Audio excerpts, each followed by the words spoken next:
Bom dia a todos. Meu nome é Angélica, estamos aqui para mais uma Speed Talk da Associação Empresarial do Minho. Hoje com o tema Acelerar a transição sustentável, envolvendo os colaboradores. Portanto, temos aqui como o nosso convidado hoje o Inácio Barrientos. Seja bem-vindo, Inácio, que é representar a Do Good. Bom dia, Inácio, seja bem-vindo. E vou passar-lhe a palavra também para poder falar um pouco sobre este tema tão importante, da transição sustentável. Portanto, o Inácio vai fazer a apresentação em inglês. Estejam à vontade para fazer qualquer questão durante ou no fim da apresentação. Podem fazê-lo em português, que nós traduzimos também, se necessário. E, portanto, Inácio, passo-lhe a palavra. I will keep it in English, but I can try Portuñol as well. So Okay. happy to chat in Portuguese or in Espanol whenever we need it. Okay. So Okay. I'm gonna share my screen, and you should be seeing it now, right? Right, Inácio. Yes. Amazing. So from here, yeah, as they were saying, my name is Ignacio Barrientos, and basically 12 years ago, I created my first business that was an HR consultancy business. And, you know, like very often our clients were telling us, hey, how do we make it to make sure that our employees live the purpose and the values of the company? Some years after that, they started speaking about sustainability. They started saying, okay, purpose means why do we exist? And how do I make sure that my employees know and practice our, let's say, reason of living? And suddenly, many of our clients started creating sustainability strategies. They were like trying to show everyone and to define that their company was not existing just because they wanted to make money, but because it was important for the future of the world and the society for them to exist. So they started telling us, hey, we need to define not just like the reason to exist, but also what are the metrics that are going to, let's say, provide value to the world. And that was like the very beginning of my experience in sustainability. Some years after that, we had defined many sustainability strategies that were like focusing not just like the companies, not just in making money, but also in having an impact. And we started defining metrics like how many liters of water is a company saving, how many CO2 kilograms or tons of CO2 are the companies saving, etc. And at that point, I decided to create Do Good, because basically what we were realizing is that sustainability is not about creating a strategy, it's about living the strategy. It's about having an action and measuring that action and making sure that we are evolving. I think many people are hating, let's say, sustainability because it arrives to the companies in form of regulations, in form of pressures, in form of duty. And I think like the duty for us as company leaders is to make everyone know that sustainability is not pressure, sustainability is not regulation, sustainability is not boring. Sustainability is just an opportunity to make our businesses improve and to create a better tomorrow, which I think that is probably the most amazing thing that you can make someone live in their daily jobs. How, thanks to your impact and thanks to, let's say, your effort, we're not just making money, we're really having an impact in the world of tomorrow. So yeah, after 5 years at Do Good, which is, I'll tell you like the whole story. We're already working with many of the biggest companies in Spain internationally. We entered 7 different markets, the US, Greece, Australia, Portugal actually as well. And we realized that in the end, changing the world is very much related to what can every person do for a better tomorrow. I became the youngest B2B management executive education faculty at the SADI many years ago.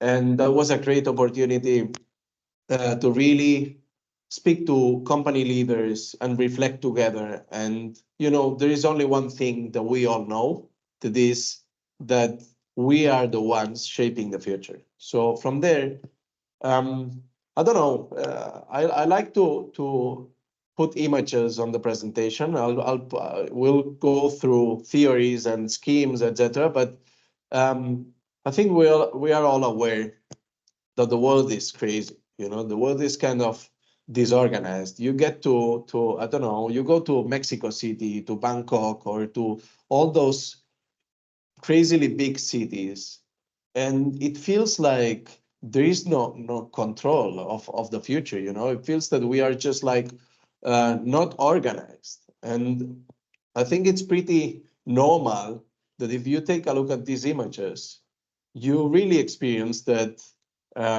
we need to make things different. We need to really help each other. We need to really have a duty and know how to contribute. And it's not just for the sake of our society and the sake of our children. It's also because it's the only way of having enough resources for everyone. We are living in a world where just a few have more and more resources, but day after day, the majorities are really running out of resources.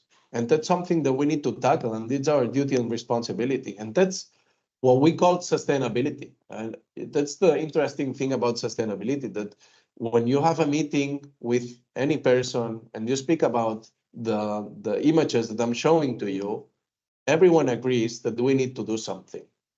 The thing is that when we bring it to the corporate world and it gets into a political conversation and all that, we basically lose like the connection to each other. But I wanted to start this talk to you really getting down to basics and aligning everyone that we're speaking about sustainability because we need to organize ourselves to live in a better world and in a healthy society. Okay, so it's not anymore like the images. It's already a fact. It's not like there is no opinion behind this. It's just like crazy how we are living in a world that is basically bringing new temperatures, bringing the changes in the different environments,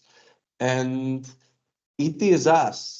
I think it's like this shouldn't be depending on just a few people making decisions and creating regulations. This is important for every member in every company, in every city, in every university in the world, because we can and we will have an impact if we really know how to have this impact. Okay, from there, our dream became to really help the world get organized to have a positive impact. Because the first question was, okay, I want to help. I want to be part of creating a better world. But do we know how to help? That's the first interesting thing.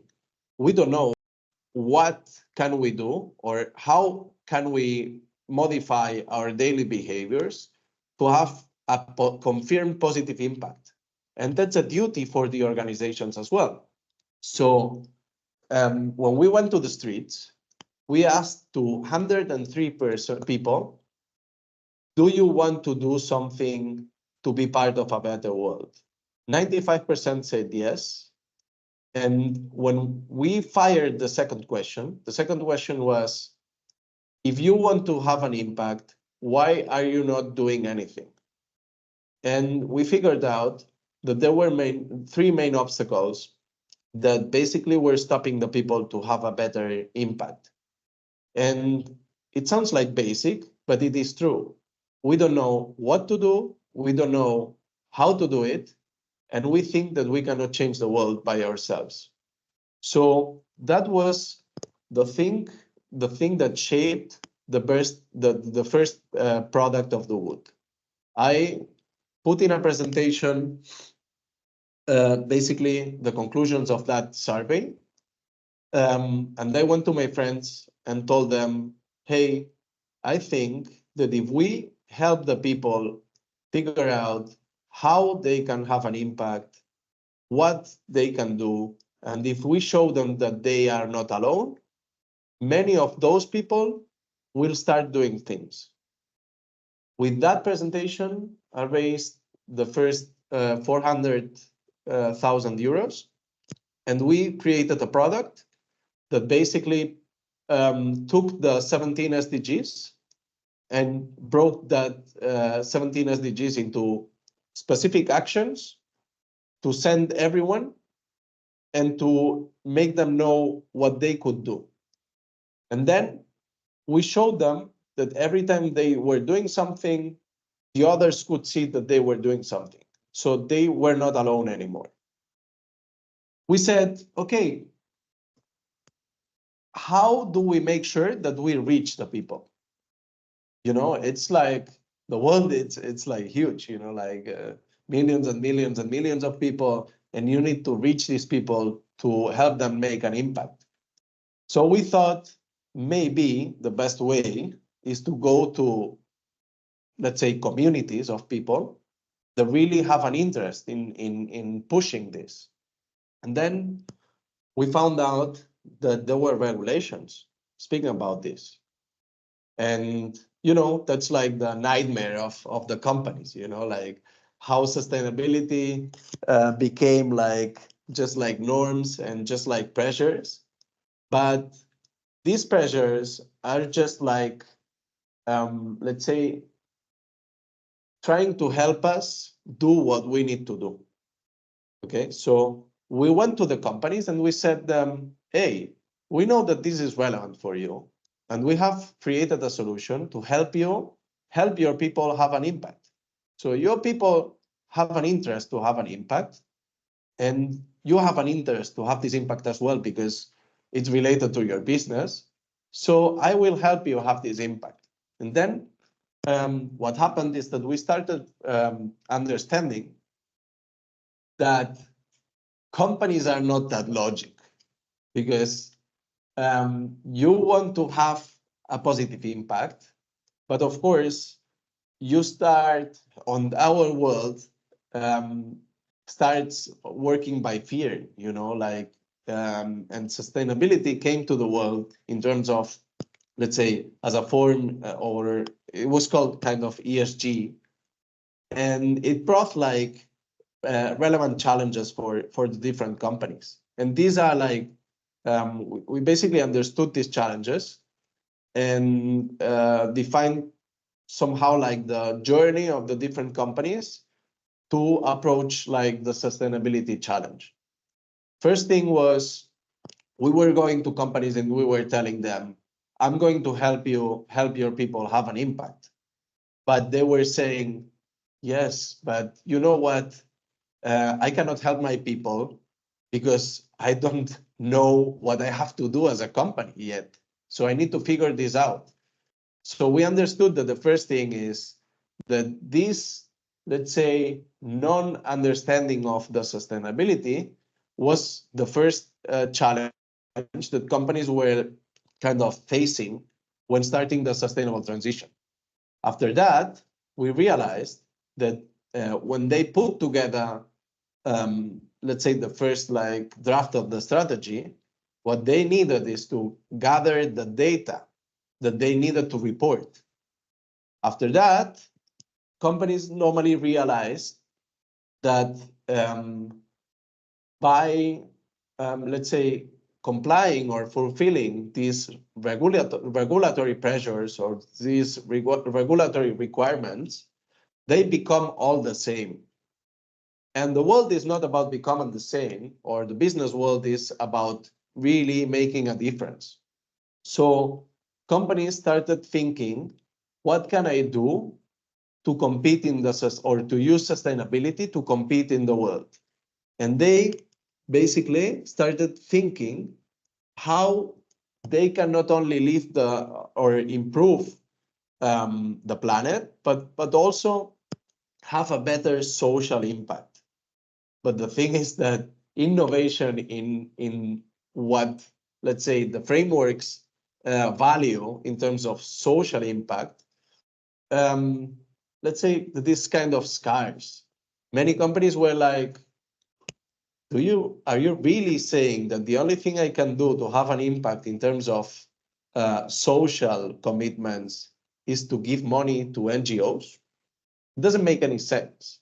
And they started thinking, I want to do it in a different way. But the thing is, just like the companies normally, we are all like kind of overwhelmed. We are all like, we have a lot of work. And what we realized is that we cannot manage more than 3-4 projects at the same time. So one of the real challenges for companies to change the world, or for us as a society, is that we really need to be efficient. And we needed to have tools to make these steps, let's say, this journey much easier than it is. And that's what we used, or what we put together to define how we could help companies, let's say, speed up this process. How can I help any company that is approaching this sustainability journey, let's say, make it easier for them to evolve? What we realized is that companies normally define the strategies, but then fail executing according to it. 60% of the employees of companies say they don't know anything about the objectives in the strategic ESG plan. That means losing a lot of money. In the meantime, we ran a survey, a research with EY, and what we concluded is that the sustainability directors of 123 companies, average size 500 employees, were saying, I rate myself 2.9 in average out of 5 when you ask me how much do my employees know about my strategy. This is very optimistic, okay? Results show 60% of my people do not know what are the ESG core, let's say, challenges or priorities. 30% of the people say, I have an idea, but I don't know like any detail about it. And that means that if companies, I mean, the value of companies nowadays is, of course, what the P&L shows, but also what of an impact they are having, because it's valued by the different stakeholders. We are losing a lot of traction. You have 60% of your people working every day, spending a lot of hours every day, making decisions without considering the 3 main pillars of your ESG strategy. This makes it just impossible for them to execute aligned to what's relevant for the organization. So basically, what we say that we became experts into is to really make sure that we involve and that we make sure that every employee of the company knows how to contribute to this sustainable transformation. Okay. First challenge is, how do I make sure that sustainability is not like the 3 people in the sustainability department, but that everyone operates every day knowing what's relevant and making decisions according to that points, you know, because we really need to redefine the way that we operate, because it's relevant not for the company, but for the society and for the world. So what we basically focused into was, how do I help a company make everyone know in every layer? Because, you know, like very often we train the C-level, in sustainability, but we don't train like the rest of the people. So it's just like impossible to stay coherent to that promise, you know, like all the companies are saying we're gonna become, I think it was like more than 1,500 companies said or committed themselves to have a certain impact towards 2030. It's just impossible to stay current to that promise if 90% of the people do not have like a clear statement of what they need to deliver in terms of sustainability. And that's what we did. How do I make sure that everyone knows how to help you have an impact in the relevant things? Second point, we're speaking about international organizations. So how do I make sure that in an easy way, I can, let's say, align the people in Malaysia, in Mexico, in Portugal, in Spain, and in Germany without having to chase everyone? Third point is every sustainability leader nowadays is kind of feeling, I didn't study 10 years to be chasing every member of the organization to send me the Excel sheets with their impacts. This is not sustainability, okay? And this is not something that you can scale. So how do we automate the way that we tell the people what they can do, reach everyone in the organization, and let's say track everything that is going on and gather the information for corporate purposes like a better non-financial statement or improving the ratings or let's say delivering a report to investors or of course creating, let's say, sustainability content or sustainability news that really help our reputation. From there, what we do is we take the sustainability strategy and take, let's say, the sustainability priorities and convert that into an action plan with specific tasks for every employee and help the companies reach everyone so that we can measure what's going on, what the people are learning, etc. In a very simple way, getting back, if you remember I said the first thing that we understood is that people wanted to have an impact, but they didn't know what to do, how to do it, and they felt alone. That first, let's say, do good evolved into this, which is how do I, first point is we don't know anything about sustainability. And that's the first, like, let's say, challenge, because if I don't know something, I cannot value it and I cannot respect it. So we need to educate our people and we need to communicate on our commitments so that everyone is really trained and aware of what sustainability means and what the priorities are. From there, changing the world is not about learning. Learning is just the first layer. The point and the difference is about acting. So how do we make everyone do things that really have an impact?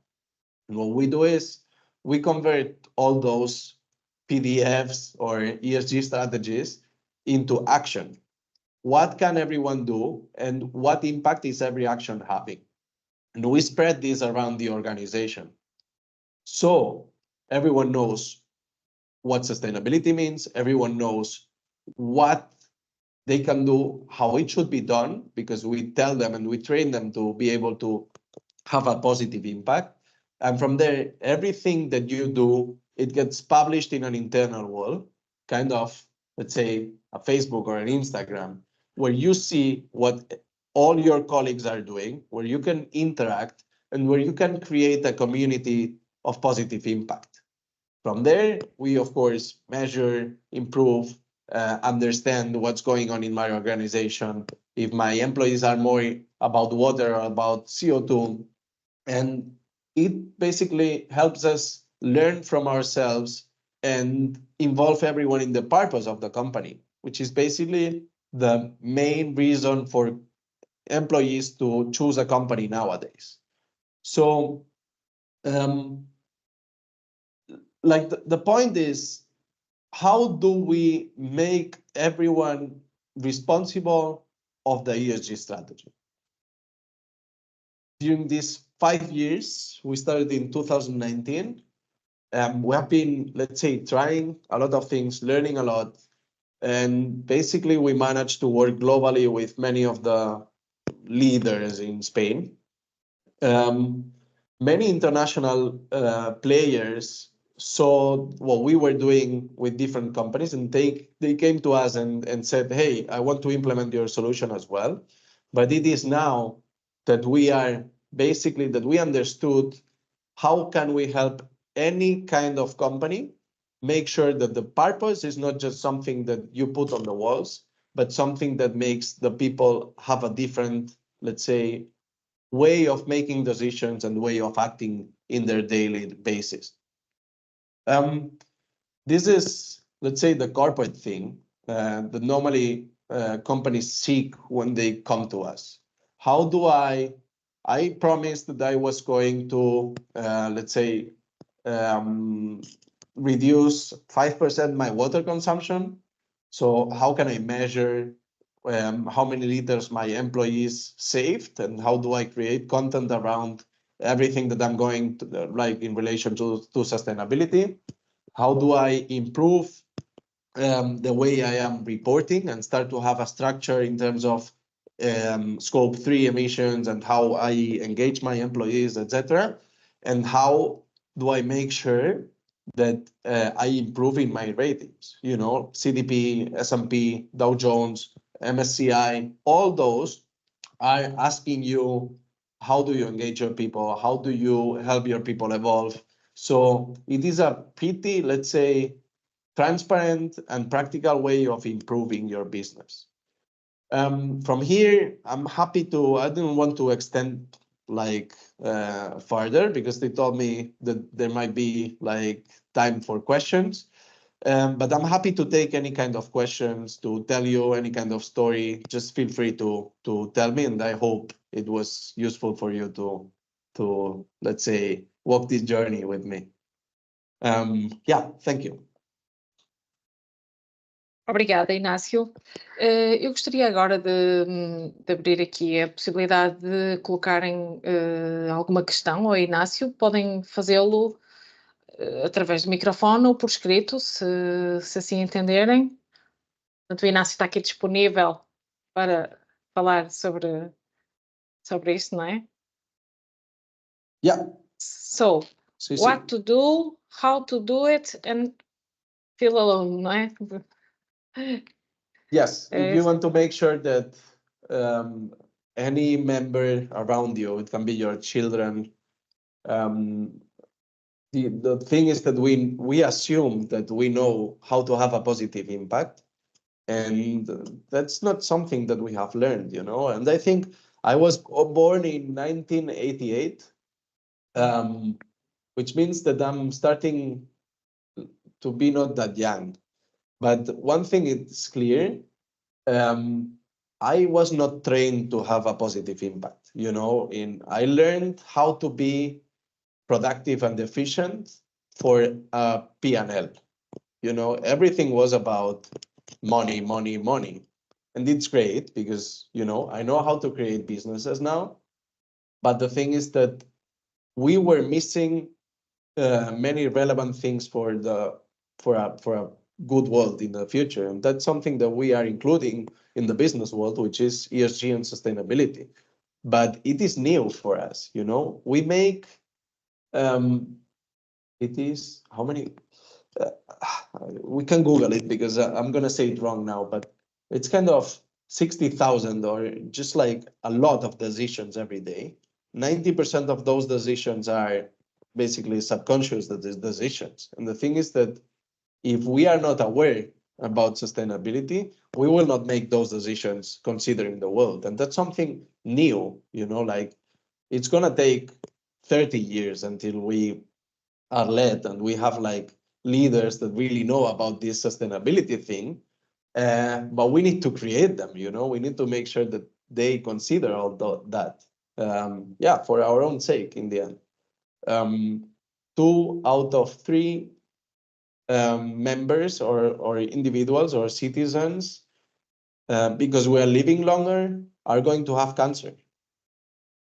that's very much related to the way we live, to, that's sustainability as well. How do we make sure that we allow ourselves a better future? Yeah, I don't know.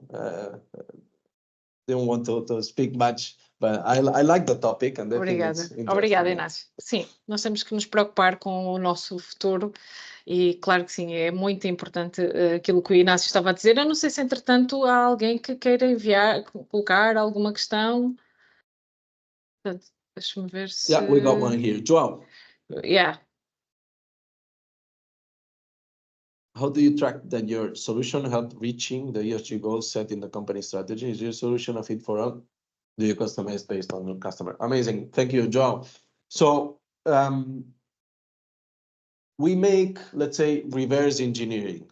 We take your sustainability strategy that normally is related to specific goals, like 5% less water consumption, scoring better in CDP, making sure that every employee is trained in diversity, equality, and inclusion. And that's what we convert into specific actions. So we create the action plan based on your strategy, which means that we customize it based on the customer, because we take, let's say, we adapt ourselves to your objectives. And everything that the employees are doing through the application are these actions that are specifically linked to the things that are relevant for you as an organization. Okay, it might be training your employees in how to have a better, let's say, energy consumption when they are in the office. There are like thousands of actions that you can do related to that. And then what we do is I bring an estimation of how many employees did which actions, and they tell you, hey, Joao, I estimate that thanks to our actions, we saved whatever energy. And then you go to your current consumption and you say, okay, yeah, it makes sense, we lowered our consumption. That's basically the point, and hope that helps. I think there is Luis Cristino. Luis, yes. Yeah, if I can still ask you something, sorry. I don't know if you can hear me. Yeah, I do. Yes. Thank you, Inácio.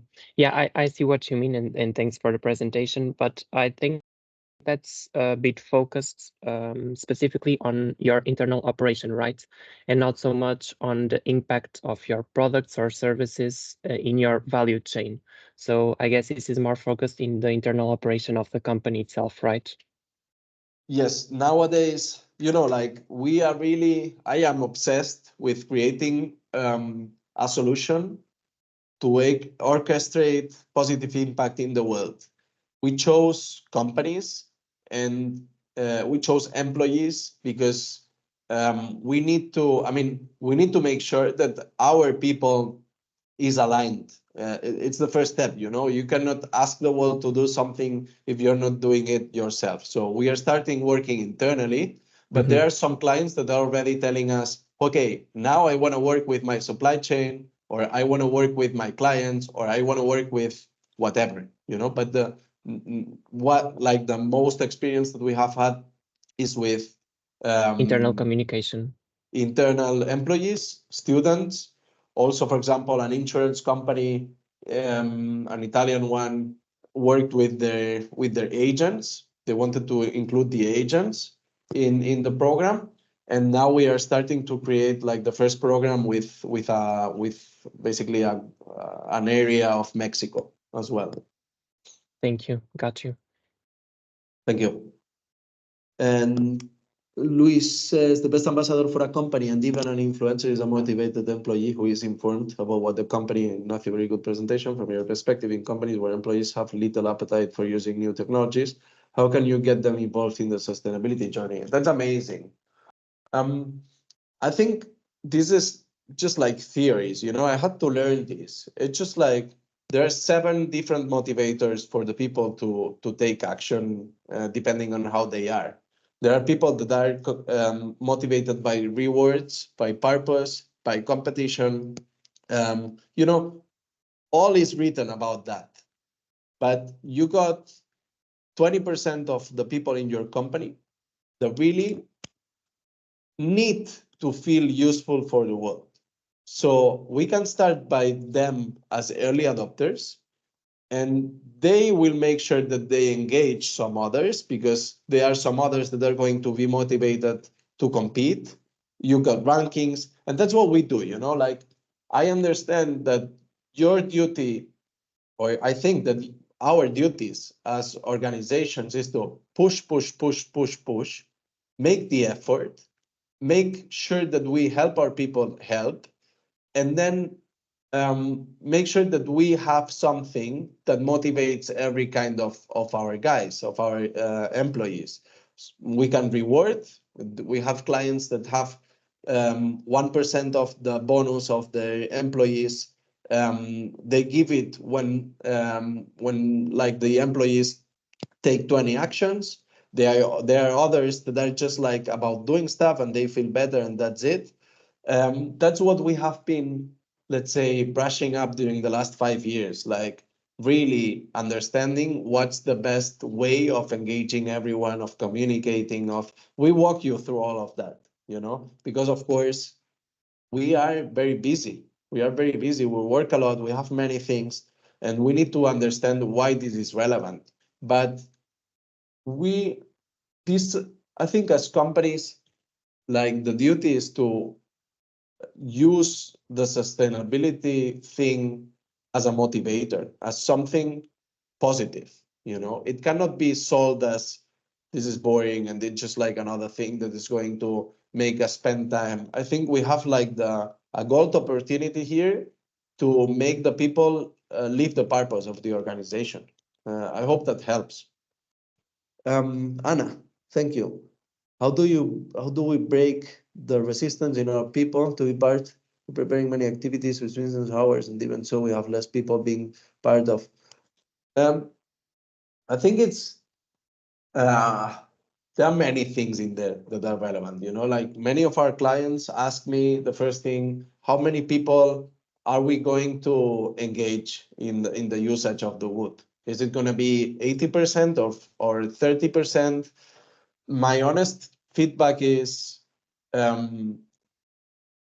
this is going to speak the truth about the organization. If you never did anything about sustainability, if you have been saying that you're sustainable and in the meantime you're not coherent and your leaders are not coherent with that, the people are going to really, let's say, have a less engagement than if you have been really showing from heart and from, let's say, example that this is relevant for you, that you really mean it, that it's not just like greenwashing, that you are really putting sustainability as a relevant part of your organization, you know.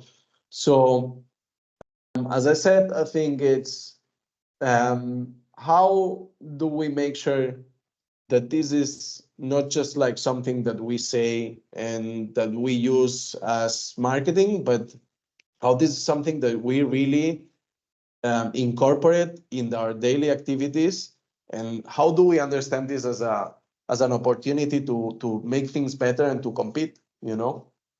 And there are, of course, like construction sectors. There are sectors that are like where the people, we have many clients, for example, in the industrial sector. They have a lot of employees that do not have studies.